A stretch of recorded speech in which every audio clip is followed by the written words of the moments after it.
बिस्मिल्लाहिर्रहमानिर्रहीम। अस्सलाम वालेकुम नाज़रीन, आप यूट्यूब चैनल देख रहे हैं और मैं इमरान खान हूँ। मियां नवाज शरीफ साहब ने एक प्रेस कॉन्फ्रेंस की है, लेकिन पहले ज़रा ये आप समझ लें कि प्रेस कॉन्फ्रेंस ये थी किस तरह की और हुई कैसे। नॉर्मली जब हम प्रेस कॉन्फ्रेंस का लफ्ज़ सुनते हैं तो अमेरिका, यूरोप, पूरी दुनिया में, इंडिया में, पाकिस्तान में, हर तरफ प्रेस कॉन्फ्रेंस का मतलब ये होता है कि प्रेस के लोग आएंगे, वो आकर सामने कुर्सियों पर बैठ जाते हैं और जिस शख्स ने वो प्रेस कॉन्फ्रेंस करनी होती है या अपनी बात पहुँचानी होती है वो सामने बैठ जाता है। वो पहले अपने हिस्से की बात बता देता है, एक छोटा एलामिया या अपनी जो खबर है वो दे देता है। उसके बाद जो सामने बैठे हुए लोग हैं उनको ये मौका मिलता है कि वो सवालात करें। जब वो सवालात करते हैं और उनके जवाबात मिलते हैं तो ये कहलाती है एक प्रेस कॉन्फ्रेंस। प्रेस कॉन्फ्रेंस जो है वो सवालात के बगैर हो नहीं सकती। सवालात के बगैर जो चीज़ होती है वो एक एलामिया होता है, जो एलामिया नॉर्मली जारी कर दिया जाता है, या एक स्टेटमेंट होती है जो स्टेटमेंट जारी कर दी जाती है कि फ़लाँ का ये बयान है और इसको ले लिया जाए। मिसाल के तौर पे इमरान खान साहब कुछ बयानात जारी करते थे सोशल मीडिया के ज़रिए से, यानी वो सोशल मीडिया को ले लेते थे। जब उनके ऊपर पाबंदी लग गई पाकिस्तान के प्रेस में, पाकिस्तान के टेलीविज़न चैनल्स पे, तो वो अपने यूट्यूब चैनल के ऊपर एक वीडियो जारी पैगाम करवा देते थे। पाकिस्तान भर के जो सोशल मीडिया के प्लेटफॉर्म है वो उनको उठा लेते थे। लेकिन इसके बावजूद इमरान खान साहब प्रेस को बुलाते थे, उनसे बातचीत करते थे, सवाल जवाब भी करते थे और कोशिश करते रहते थे कि प्रेस टॉक उनकी होती रहे। पाकिस्तान के अंदर जो सहाफ़ी हैं उनसे भी, पाकिस्तान के बाहर जो सहाफ़ी हैं उनसे भी, फॉरेन मीडिया से भी वो बातचीत करते रहते थे और बहुत सारे टीवी चैनल्स को वो इंटरव्यूज़ भी देते रहते थे। पाकिस्तान में जब पाबंदी लगी तो फिर आलमी मीडिया उनके इंटरव्यूज़ लेता था। अब नवाज शरीफ साहब ने जो प्रेस कॉन्फ्रेंस की है बहुत ही अजीब है और ये इन्होंने एक नया तरीक़ाकार निकाला है। ये इनके इंफॉर्मेशन मिनिस्टर ने भी एक दिन पहले ऐसा ही किया, मुझे आज पता चला इस सारे मामले का। ये करते ये हैं कि अकेला बंदा बैठ जाता है, पाकिस्तान टेलीविज़न को बुला लेते हैं, पीटीवी को, जो हमारे टैक्स के पैसों से चलता है, उस अकेले टीवी चैनल को बुलाते हैं, वो सामने कैमरा लगा देता है और ये अपनी प्रेस कॉन्फ्रेंस रिकॉर्ड करवा देते हैं। फिर वो रिकॉर्डेड प्रेस कॉन्फ्रेंस जो है ये मीडिया को जारी कर देते हैं, जी इसको आप चला दें। और फिर मीडिया को डंडा आता है कि इसको ना चलाया तो ये हो जाएगा, वो हो जाएगा, फिर सारे मीडिया को बेचारे को चलानी पड़ती है वो प्रेस कॉन्फ्रेंस। अब नवाज शरीफ और मरियम नवाज ने एक प्रेस कॉन्फ्रेंस की है और सारे मीडिया ने पाकिस्तान में उसको चलाया भी है और चलाना भी पड़ा है। पहले प्रेस कॉन्फ्रेंस का टाइम कोई और था, बाद में पता चला कि प्रेस कॉन्फ्रेंस का टाइम बदल दिया गया है। तो एक्चुअली टाइम नहीं बदला गया, मुझे कुछ सोर्सेज ये बता रहे हैं कि ये एक रिकॉर्डेड वीडियो थी प्रेस कॉन्फ्रेंस की जो उन दोनों ने की और बाप बेटी ने प्रेस कॉन्फ्रेंस की, लेकिन प्रेस वाला उसके अंदर कोई मौजूद नहीं था। यानी नवाज शरीफ साहब की वही पुरानी आदत है, मैं मैदान में भागूंगा तो अकेला भागूंगा, मेरे साथ दूसरा मुकाबले में कोई नहीं होना चाहिए। मैं प्रेस कॉन्फ्रेंस करूंगा तो वहां पे प्रेस मौजूद नहीं होना चाहिए। मैं क्रिकेट खेलूंगा तो सामने वाला और साइड वाला अंपायर ये दोनों मेरे होने चाहिए और मुझे हल्की हल्की गेंदें कराओ। तो ये मियां साहब का एक पुराना वतीरा है कि वो फिक्स करके मैच खेलते हैं, तो फिक्स करके प्रेस कॉन्फ्रेंस का भी उन्होंने एक जुगाड़ लगा लिया है। लेकिन मेरी नज़र में जो PMLN के दानिश्वर हैं या वो सहाफ़ी जो PMLN के बयानिए को आगे लेकर चलते हैं और उनके बयानिए की तारीफ़ करते हैं, या मियां नवाज शरीफ साहब को वो समझते हैं कि पाकिस्तान के मसाइल का हल उनके पास है, उन सबको शर्म आनी चाहिए। वजह यह है कि मियां साहब ने उनको इस काबिल भी नहीं समझा कि मियां साहब उन्हें बुला लेते और बुला के उन्हें कहते जी आप एक एक सवाल कर लें। यानी जो PMLN का अपना मीडिया का बहुत क्लोज तरीन एक हल्का है, उन्हें भी मियां साहब ने इस काबिल नहीं समझा या मरियम नवाज ने कि उन्हें सवाल करने का मौका दिया जाए, क्योंकि और घेरे से घिरा हुआ भी सवाल होगा ना इस वक्त मियां साहब के पास, उसका जवाब ही नहीं है।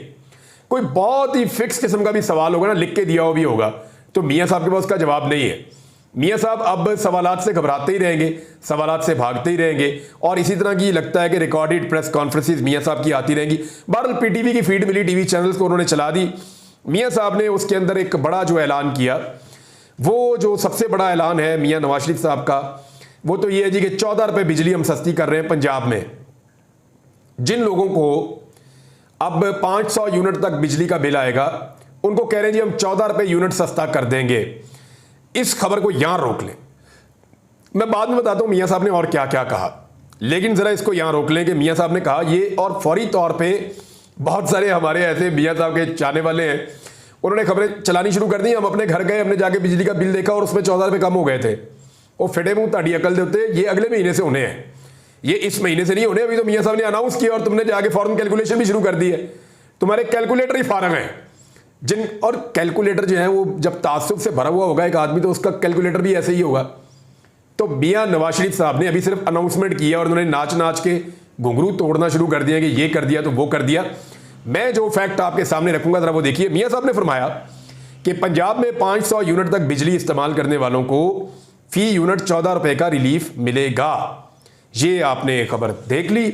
अब मैं आपके सामने एक फैक्ट रखने जा रहा हूं। ये डॉन की खबर है जी, डॉन इंग्लिश की, और ये खबर छपी थी 2021 के इख्तिताम पर।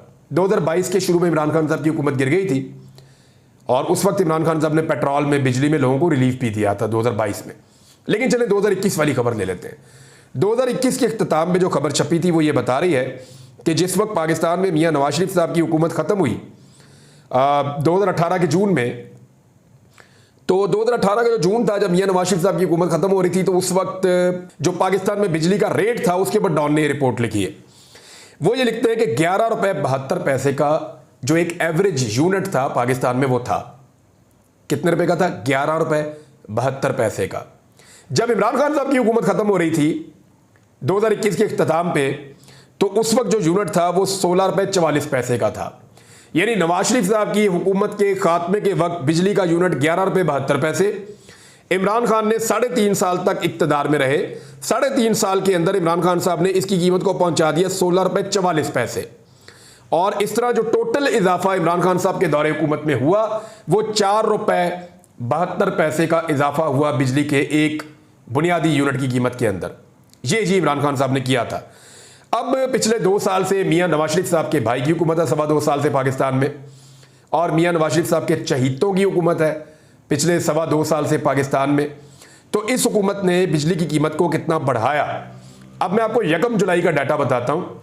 1 जुलाई का डाटा ये कह रहा है, 1 जुलाई 2024, अभी इस वक्त जब मैं आपके साथ बात कर रहा हूं तो 16 अगस्त है, 1.5 महीना और गुजर गया, बिजली की कीमत और बढ़ गई है। इस वक्त तो लगभग 70 रुपए का एक यूनिट है बिजली का। 1 जुलाई की रिपोर्ट जो है वो ये कह रही है कि 62 रुपए का उस वक्त था बुनियादी यूनिट बिजली का, 62 रुपए का, और अब लगभग हो गया है 72 रुपए का, 70 रुपए से ऊपर हो गया है। अगर इसको आप देखें तो कम से कम शहबाज शरीफ के 2.25 सालों के अंदर, यानी इमरान खान के 3.5 साल के अंदर बिजली के यूनिट की जो कीमत बढ़ी है वो 4 रुपए 72 पैसे बढ़ी है। और शहबाज शरीफ के 2.25 सालों के अंदर, अभी 3.5 साल नहीं हुए, 2.25 साल हुए हैं, शहबाज शरीफ के 2.25 सालों के अंदर जो बिजली के फी यूनिट की कीमत बढ़ी है वो 50 रुपए से ज्यादा है। यानी अंदाजा करें आप, 10 गुना से ज्यादा रफ्तार के साथ इन्होंने बिजली की कीमत बढ़ाई है। और अब आगे लोगों को बेवकूफ बनाने के लिए, ये लोगों को लग पता जाएगा, ये इस तरह के अल्फाज के गोरख धंधे में लोगों को फंसाएंगे मियां साहब, कि लोग देखेंगे जब बिजली के बिल आएंगे तो उन्हें पता चलेगा कि नवाज शरीफ ने सच बोला या झूठ बोला। एक और भी है जनाब, वो ये कह रहे हैं जी 700 अरब रुपया हम दे रहे हैं, और वो अब इसलिए दे रहे हैं कि यहां पे हम सोलर लगवाएंगे पंजाब के अंदर, और ये हम स्कीम लेकर आ रहे हैं। इसकी इंक्वायरी होनी चाहिए। इंक्वायरी ये होनी चाहिए कि किस किस ने सोलर इंपोर्ट किए और कहां पे स्टोर किए, और उनके सोलर को बिकवाने के लिए हुकूमत ये स्कीम लेकर तो नहीं आ रही, क्योंकि बहुत सारे लोग इस शुबा का इजहार कर रहे हैं, सोशल मीडिया के ऊपर ये चीजें आ रही हैं, कहीं से तो चीज जनरेट होती है ना। तो लोग ये सवाल उठा रहे हैं कि सोलर एक्चुअली कुछ बहुत बड़े बड़े लोगों ने जिनका ताल्लुक इनसे बहुत करीब है, कुछ लोग तो रिश्तेदारों के नाम भी ले रहे हैं, मैं अभी इसलिए नहीं ले रहा कि मेरे पास कोई इसके सबूत नहीं है। हाँ, लेकिन यह है कि इसकी इंक्वायरी होनी चाहिए कि किन लोगों ने सोलर इंपोर्ट कर रखे हैं और उन लोगों से सोलर खरीद के हुकूमत किसको फायदा देना चाहती है। ये 700 अरब रुपया है और कौम का पैसा है, ये अपने फायदे और नुकसान के बगैर कुछ नहीं करते। देखिए इमरान खान साहब ने, मियां साहब ने कहा जी इमरान खान साहब ने आगे बिजली महंगी कर दी। इमरान खान साहब ने तो बिजली के रेंटल पावर वाले मनसूबे लगाए ही नहीं। मियां साहब ये तो महंगे तरीन इंपोर्टेड फ्यूल वाले मनसूबे जो हैं ये तो आपने लगाए थे। आप वो पॉलिसी लेकर आए थे 2013 में, आपने और आपके भाई ने मिलकर दोनों हाथों से वो मनसूबे लगाए हैं जिसकी खुमियादा पूरा पाकिस्तान भुगत रहा है। और पाकिस्तान तहरीक इंसाफ ने जो बिजली की कीमत बढ़ाई वो 4.25 रुपए से भी कम बढ़ाई 3.5 साल में, और वो उनको इसलिए बढ़ानी पड़ गई कि जाते जाते आप मईशत को इतना तबाह कर गए थे कि मईशत को सहारा देने के लिए उन्हें बिजली की कीमत में थोड़ा सा इजाफा करना पड़ा। लेकिन आपने क्या किया, आपने मईशत भी पूरी तरह तबाह की और आपने बिजली के यूनिट की प्राइस भी 50 रुपए के लगभग बढ़ा दी, और अब आप 14 रुपए कह के गोंगलुओं से मट्टी झाड़ रहे हैं। यानी ये तो ऐसे ही हो गया ना कि पहले किसी शख्स को लूटो लूटो, उसे कंगाल कर दो, कंगाल करने के बाद उसको भीख देना शुरू कर दो और उसके ऊपर एहसान जतलाओ कि देखो मैं तुम्हें भीख दे रहा हूं। देखो मैं तुम्हें रोटी डाल रहा हूं। तो ये मियां नवाज शरीफ साहब ने एक्चुअली वो वाला काम किया है। इमरान खान साहब वो वाहिद आदमी हैं जिनके दौर में पहली मरतबा बिल के ऊपर 0 लिखा हुआ आया था। कोविड के दौरान जब कोरोना वायरस था तो बिल के ऊपर 0 लिखा हुआ आया था। मरियम नवाज ने और बिलावल ने दावा किया था कि 300 यूनिट तक जो बिजली का बिल इस्तेमाल करेगा उसका बिल नहीं आया करेगा, उसको हम बिल वाला पेपर ही नहीं भेजेंगे, 0 बिल है उसका, उसको बिल ही नहीं आएगा। ये इन्होंने दावा किया था। ये दावा इन्होंने किया था, सच्चा इमरान खान इनसे पहले कर चुका था। जो स्मॉल इंडस्ट्री है उनके लोगों को जिस तरह इमरान खान साहब ने कोविड के दौरान संभाला और उनको 0 बिल भेजा, इवन 12-12 हज़ार रुपए से मदद भी की इमरान खान साहब ने, इसकी कोई तारीख में मिसाल नहीं मिलती। 6% तक तो वो ग्रोथ ले गए थे, जो आप लोग माइनस पे पहुंचा के वापस बड़ी मुश्किल से 3% तक आपसे पहुंचा नहीं जा रहा। तो मियां साहब इकोनॉमी का एक्चुअली बेड़ा गर्क आपने किया है। हमादा साहब ने कुछ फैक्ट्स शेयर किए और उन्होंने कहा जी कि ये तो पहली मरतबा हुआ था आपके दौरे हुकूमत में कि पाकिस्तान की एक्सपोर्ट्स कम होना शुरू हो गई थी। पूरी दुनिया में एक्सपोर्ट्स बढ़ रही थी, आपके दौर में कम हो रही थी। रीजन ये था कि आपने इंपोर्ट्स वगैरह रोक के और मियां साहब आपने पैसा बीच में अंगेज करके जबरदस्ती डॉलर को काबू करके रखा हुआ था। आप ये कहते हैं ना कि डॉलर की कीमत आपके दौर में कम थी, 125 रुपए 130 रुपए थी, लेकिन जितनी भी थी आपने डॉलर को दबा के काबू करके रखा हुआ था। आपने उसके अंदर पैसा इन्वेस्ट किया हुआ था और उसका खुमियाजा पाकिस्तान की इकोनॉमी ऐसे भुगत रही थी कि लगातार आपके 5 सालों में पाकिस्तान की एक्सपोर्ट्स बढ़ने के बजाय कम हुई है। तो पाकिस्तान तो खसारे में जा रहा था और आप सिर्फ अपने नंबर सीधे कर रहे थे, जिस तरह आप अब नंबर सीधे करने आ गए। एक्चुअली मियां साहब ने ये किया क्यों? देखिए, इसमें 1-2 चीजें और भी मियां साहब ने की। इस प्रेस कॉन्फ्रेंस में मियां साहब ने जनरल फैज हमीद का या जनरल बाजवा का नाम नहीं लिया। अपनी हुकूमत गिराने के लिए रिस्पॉन्सिबल करार दिया मियां साहब ने चंद जजों को। अब मियां साहब एक्चुअली कहना क्या चाह रहे हैं, देखें इसका जो मतलब मुझे समझ आ रहा है ना, उन्होंने अपना पूरा बयानिया बदल दिया है। एक तो ये प्रेस कॉन्फ्रेंस करने के पीछे मुझे जो रीजन समझ आई वो ये, मियां साहब एक तो सामना नहीं कर सकते अब मीडिया का भी, सवालों के जवाब नहीं दे सकते। नंबर 2, हालांकि उन सहाफियों के सवालों का जवाब भी नहीं दे सकते जो मियां साहब के बहुत करीब है।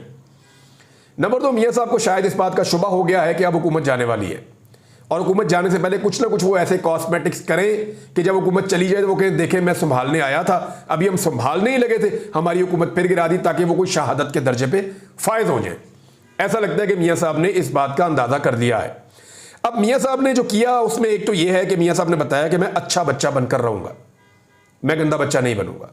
मैंने किसी यानी जनरल बाजवा का नाम वो बहुत लेते थे, मेरी हुकूमत गिराई। वो जनरल फैज़ का नाम बहुत लेते थे कि मेरी हुकूमत गिराई। उन्होंने उन दोनों में से किसी का नाम नहीं लिया। तो उन्होंने एस्टेब्लिशमेंट को ये पैगाम दिया कि मैं अच्छा बच्चा बनकर रहूंगा, मेरी हुकूमत रहती है या गिर जाती है या दोबारा आती है तो मेरे लिए आपने अपना नरम गोशा एक रखना है, मैं अच्छा बच्चा हूं। दूसरा, मियां साहब ने जुडिशरी को पैगाम दिया है कि मैं जजेस को नहीं छोड़ूंगा, यानी आज भी उन्होंने जजेस के ऊपर चढ़ाई की, जजेस के ऊपर उन्होंने अटैक किया है। दूसरा पैगाम उनका ये था। तीसरा, मियां साहब को लगता है कि शायद अब उनकी हुकूमत जाने वाली है और चांस के ऊपर है, शायद बच जाए शायद चले जाए, लेकिन जो इकोनॉमी की हालत है ये हुकूमत चलना मुश्किल है। अब अगर मियां साहब की हुकूमत चली जाती है तो कोई तो बयानिया हो उनके पास, तो इसलिए वो रिलीफ के बहाने आए हैं कि जनाब मैं तो रिलीफ देना शुरू करने लगा था, साथ ही मेरी हुकूमत दोबारा गिरा दी गई है। तो ये शहादत की एक तैयारी है जो मियां नवाज शरीफ साहब कर रहे हैं। लेकिन मियां साहब का सारा बयानिया पहले ही तबाह हो चुका है, उनके पल्ले कोई बयानिया है ही नहीं। उसका रीजन ये है कि जो 2 साल में इनके भाई ने और बेटी ने सबने रल के किया, ये तो नहीं हो सकता कि मियां साहब अपोजिशन में भी हो और मियां साहब हुकूमत में भी हो। मियां साहब लोग नहीं भूलेंगे, आपने जुल्म किया है, जबर किया है, फस्तायत की है। आपके पास सवाल का जवाब है कि आप इलेक्शन कैसे जीते। यानी आज मियां साहब ने पूछा कि इमरान खान को कैसे लाया गया, क्या कोई इसका जवाब देगा?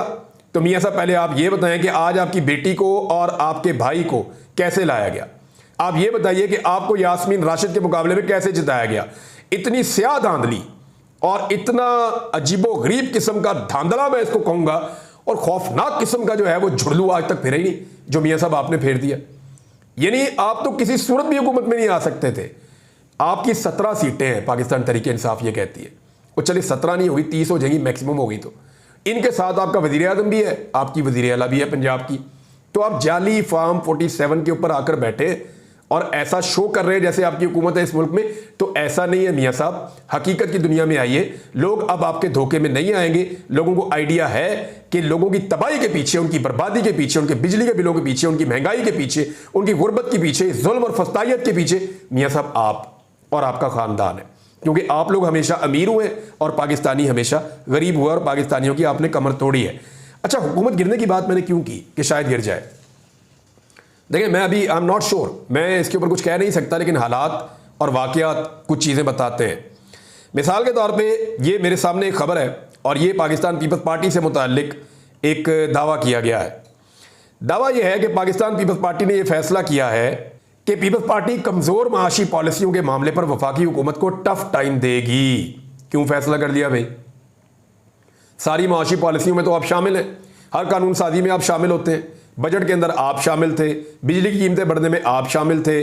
जो जो फैसला इस हुकूमत ने किया, जो IMF का लिखा लिखाया बजट ला के मंजूर किया, पीपल्स पार्टी उस मंजूरी का हिस्सा है।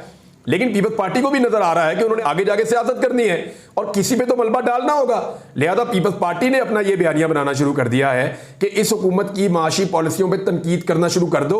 जैसे ही पब्लिक के अंदर जाएंगे, हम ये कह देंगे कि जनाब आपके ऊपर हमने एतबार करके गलती की, आपने तो मुल्क का भट्टा बैठा दिया है, तो अब तो हम खुद इलेक्शन लड़के दोबारा इक़्तिदार में आने की कोशिश करेंगे और PMLN को हम मुंह भी नहीं लगाएंगे। ये कह के इलेक्शन लड़ेंगे और मेरे से लिख के लें, इनकी सीटें फिर नहीं पूरी होनी, फिर ये धांधली करने की कोशिश करेंगे। अगर एस्टेब्लिशमेंट इनके साथ मिल गई तो ये दोबारा मिल के हुकूमत बनाएंगे। ये मैं आपको बताया, तो पहले भी इन्होंने यही किया, आइंदा भी ये यही करेंगे और पाकिस्तानी अब इन लोगों के धोखे में नहीं आएंगे।